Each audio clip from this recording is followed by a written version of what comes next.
ابو معاویہ محمد بن حازم نے اعمش کے واسطے سے بیان کیا، انہوں نے ابراہیم نخعی سے، انہوں نے اسود سے، انہوں نے حضرت عائشہ رضی اللہ تعالی عنہا سے۔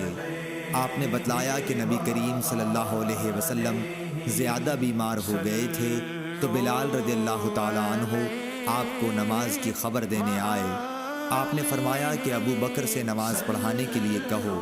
میں نے کہا یا رسول اللہ، ابو بکر ایک نرم دل آدمی ہے، اور جب وہ آپ کی جگہ کھڑے ہوں گے لوگوں کو شدت گریہ کی وجہ سے آواز نہیں سنا سکیں گے، اس لیے اگر آپ عمر رضی اللہ تعالی عنہ سے کہتے تو بہتر تھا۔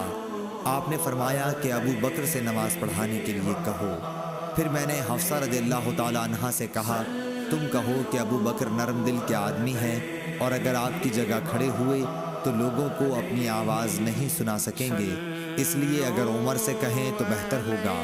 اس پر آپ نے فرمایا کہ تم لوگ صواحب یوسف سے کم نہیں ہو، ابو بکر سے کہو کہ نماز پڑھائیں۔ جب ابو بکر رضی اللہ تعالی عنہ نماز پڑھانے لگے تو حضور صلی اللہ علیہ وسلم نے اپنے مرض میں کچھ ہلکا پن محسوس فرمایا اور دو آدمیوں کا سہارا لے کر کھڑے ہو گئے۔